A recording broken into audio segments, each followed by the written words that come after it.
Hey, welcome! If you've ever had that desire to memorize the Quran from home but maybe felt a little lost on where to even start, you've come to the right place. In this explainer, we're going to break down a really clear, effective, and practical method to guide you on this incredible journey. So let's dive right in. You know, it's a really common feeling. When you're juggling all of life's pressures, work, family, school, this path can seem, well, incredibly challenging, maybe even impossible. But I'm here to tell you that with the right approach and a clear plan, it is absolutely achievable. And look, this isn't about piling on more stress. It's about finding a beautiful rhythm that actually works for you. So to get there, we've laid out a super simple roadmap. We're going to start by kind of reframing the journey itself, then we'll get into setting goals, learning the actual techniques, making sure it all sticks, and finally tapping into the spiritual fuel that you're going to need along the way. Okay, first things first, let's get our mindset right. This is not a race. It's not some insurmountable mountain you have to conquer. I want you to think of it more like a beautiful journey that's made up of small, consistent, and really rewarding steps. It's all about progress, not perfection, one day at a time. All right, so with that new perspective, it's time to build our foundation. And let me tell you, setting the right goals is absolutely crucial for success. This is the part where we prevent burnout before it even has a chance to start. The key here is something we can call the theory of gradualism. Let's be real. If you're busy and you set this huge goal to memorize the whole Quran in just 3 months, you're probably setting yourself up for frustration. The secret? Start super small. Maybe it's just 2 verses a day. Then, over time, as you get comfortable, you can gradually increase it. That small, steady progress builds some powerful momentum. Okay, this is where it gets really practical. We've got our mindset, we've got our goals, so what are the actual techniques we can use? Let's open up that toolkit and find some ways to make this an active, effective, and long-lasting process. It all boils down to 4 fundamental pillars: understanding, listening, repetition, and visualization. Each one plays a really crucial role, and when you start combining them, the whole process just becomes so much more fluid and natural. Let's break each one down. So first up, understand what you're actually memorizing. Seriously, don't just jump in and start repeating words you don't know. Take a moment to read the translation, to understand the context. This helps you connect the verses logically. It transforms the text from just a string of words into a meaningful story, and that is way easier for our brains to hold on to. Okay, next up is listening. This is a big one. Find a skilled qari, that's a professional reciter of the Quran whose voice truly resonates with you, someone you just love to listen to. Listening over and over again helps you master the correct pronunciation, the rhythm, the melody of the verses. This auditory connection makes it not just a mental exercise, but a really enjoyable and deeply spiritual one. Okay, get this, because this is fascinating. There's this powerful idea, backed by both spiritual tradition and modern science, that consistent practice for about 40 days can literally rewire your brain. You might have heard of this. It's a process called neuroplasticity. It helps move the act of recitation from your short-term, effortful memory into a deep-rooted, almost automatic habit. Consistency really is everything. And the last technique, visualization. This is such a cool mental hack.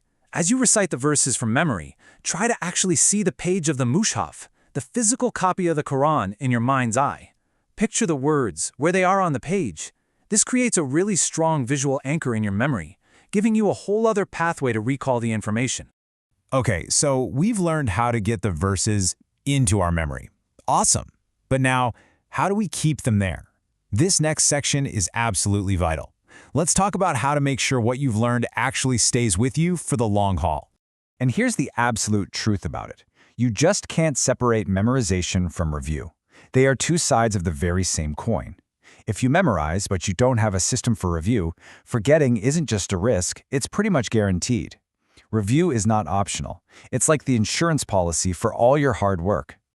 You know, a really helpful way to frame this is to think of it as 2 separate daily commitments. First, you've got your focused memorization session. That's your dedicated time for learning your new verses for the day.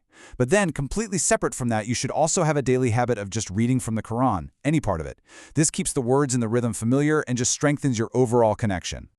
And hey, you don't have to do this completely on your own. Getting feedback is so important for accuracy. You can ask a friend or a family member to listen to you recite, but if that's not possible, a great little hack is to just record yourself on your phone. Then play it back while you follow along in the mushaf. You'll catch any little mistakes and know exactly what to work on next time. All right, we've talked about all the practical stuff, the techniques, the systems, but that's really only half the story, isn't it? This journey is truly powered by something deeper. It's the spiritual fuel that's going to sustain you through any challenge. And that's patience and prayer. You know, the Prophet Muhammad, peace be upon him, taught us something so profound, that patience is something you actually build by practicing it. You're not always going to feel motivated. There will be days when it feels tough. And in those moments, just remember this. By simply choosing to be patient, you become more patient. It's a skill you build with every single challenge. And really, this brings us to the ultimate perspective. We put in the effort, right? We follow the steps, we practice patience, but we always have to remember that our success, the ease, the ability to do this, it all comes from Allah. This humility keeps us grounded and reminds us to constantly turn to Him in prayer or dua. Now, a really powerful dua you can use comes from the Prophet Moses. When he was facing a huge task, he asked God to expand his breast, which means to give him confidence and take away his anxiety and to ease his task.